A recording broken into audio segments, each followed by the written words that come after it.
who's favourites now? Now that they've done that, and now that we know the semi-finals as well, which I hate, by the way, the fact that we know who they're going to play in the semi-finals, I'd rather there be another draw.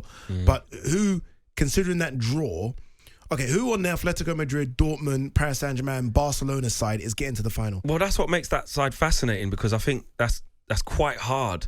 All the owners of all their clubs are going to think, yes, we've got a chance. Exactly. Yeah. I can see Atletico Madrid just doing that Diego Simeone thing. Yeah. You know, difficult to beat, horrible, 100%. Ugly, counter-attack. And I watched them against Inter as well, and they were on it. They just find a way. They always find a way, and they'll be a difficult team to beat. I'm also looking at the Kylian Mbappe thing of, could he have one last push? We always want more from PSG in the Champions League. Agreed. There's only so much. Thing has failed. It's so bad. Failed so bad. So is there one more go in there? Exactly. Just for the story, but in football terms, on paper, you're like, probably not. Probably not. Okay, go on then. Who do you think? Who's getting through? Do you know what? Atletico? I'm going to say Atletico. I'm going Barca. I'm going Barca. I think Barca, it's not quite worked under Xavi, but they're starting to hit a bit of form and they play good football. So I'm going Barca. Yeah. All right, let's get to the other one. Yeah. Now, the big one. Arsenal versus Bayern Munich. Arsenal favourites to go through, yes or no? Favourites is a strong word. I can't think of another word. Well, someone give me another word. I don't like the way you phrase it. What I want you to say is, do you think Arsenal can do them over 2 legs? All right. Because yes, I do. Favourites is in, like, if you look at it, I think it's going to be really close. They're not clear favourites, because what's interesting about this is that Arsenal... Harry Kane going back to North London. There's so many subplots. Arsenal, Harry Kane, enough said. It's the biggest one, right? Isn't it? The biggest subplot. Harry Kane. Arsenal needing to get past the quarter-final stage. You know, first it was the round of 16, haven't done it in, 14 years? Yeah. Now it's another mental hurdle, and the opposition level has gone up. So the pressure, the opposition level has gone up drastically. Drastically. Arsenal were going tooth and nail with Porto. Yes. No, this isn't disrespecting, but I remember when Liverpool were in the tournament, you get Porto. It's like, yes, we've got Porto. Arsenal going tooth and nail with Porto. Bayern Munich's a different beast, and although everyone says it's not the same Bayern Munich of yesteryear, it's still an experienced Champions League Bayern Munich. But I'm gonna defend Arsenal a little bit here. Go on. And the reason why I'm going to do that, and Arsenal fans might be surprised with some of the things I tweet, because I just like winding them up sometimes. But when it comes to talking about it properly, I will. Like, that's a team that needed to overcome a hurdle with their manager and that set of players, and against this really stubborn team, and you have to win that game in a different type of way because of what was in front of you. Yeah.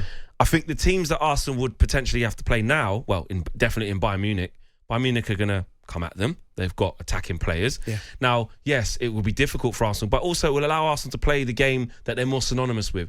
It'll be a little bit more open. It'll be a little bit more expansive. It's not going to just be dark arts and, trying to just slow the game down. Because let's be honest, Bayern Munich will be quite concerned about Arsenal. I went out there to Germany, saw Man United lose. They came back to Old Trafford, saw Man United lose. But I tell you what, in watching Bayern Munich, I went, not Man United because we're not a good side. I said, a really good Premier League side. I said, I actually said at the time, I don't know why I asked. I was like, Arsenal will beat these. Arsenal will beat these. That's how I felt when I was watching them. And by the way, this is an Arsenal team top of the table in the Premier League that are playing good football and scoring. Arsenal should embrace it, not be fearful. Arsenal, I think we've seen in Europe, it's not been the same team in the Premier League. It maybe is that a case of a lot of those players haven't got through to this stage. Exactly. It's the nerves, etc. Yeah. And I don't know how many people know this, but Bayern Munich are not allowed to have home fans in the return leg. For me, it would have been a given if the Allianz Arena is packed, Bayern Munich are going through. What did you say? So Bayern Munich are not allowed to have fans in the away leg at Emirates. Yeah. So the return. No, so it's Arsenal versus Bayern Munich first, and so the first leg's Emirates, right? Yeah, but they're not allowed fans there. Oh, so it's not at the Allianz. No, the Allianz is not going to be empty, mate. That's it then. Arsenal. There's going to be 80,000 of them in there. Arsenal are out then. And I've been there. It's not nice. Oh, that's it then. And the Arsenal fans are going to be way up in the rafters. In binoculars, mate. Oh no, yeah. But the Emirates, they won't. So what? But Arsenal do need to take a nice little lead there. If the game's in the balance, sort of, still a draw or Arsenal leading by 1, tight. But if Arsenal can beat Bayern Munich 2-0 at home, especially with no Bayern fans. Arsenal can beat Bayern Munich 2-0.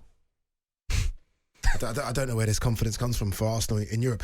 Real Madrid versus Man City. Obviously, that's I know, that's the glamour tie, isn't it? I mean, this is the big one. And I saw your tweet straight away saying, sort of, Man City do them. Yeah. And I don't know where the confidence comes from. Look, I understand in their head-to-head, especially Guardiola and Ancelotti, obviously Man City have had the best of it. But you look at this Real Madrid side, they've only lost once in La Liga. It's a new evolving team, isn't it? You look at the midfield legs now, Camavinga, Jude Bellingham, who pretty much playing as a forward for them most days. This is a tough ask for Man City as well, I think. And I don't think it's the same Man City we've seen over the last couple of seasons either. No, you can't. Look, I did tweet that because I do think Man City will get past them in 2 legs. But this is a chance for revenge as well. You know, and you can never, doesn't matter what version of Real Madrid rock up, when it comes to European heritage, forget it. Yeah, but the way Man City dusted them down last year was... Yeah, I think that's the best Man City we've seen in years. Yeah, and they've been a little bit off that. They've been off that. But I don't think the squad depth's there. I think players have fallen off. I think Jack Grealish has fallen off. Doku's come in for him. Yeah. Doku's not delivered like they wanted to. No. You look at all their new signings that they hoped to kind of take them to that bridge the gap from like Mahrez and Gundogan, Mateus Nunes, Gvardiol. Yeah, I mean, who of the new signings? They're still near the top of the league. Yeah, you know, we do. Here's the thing. I don't want to be on here. No, the bar's so high. It's so high, but we do this.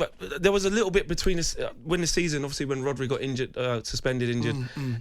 They've fallen off. Oh, look at City. Oh, when's the last time they lost the game? On AM, on DAB, via the talkSPORT app, and on your smart speaker. talkSPORT.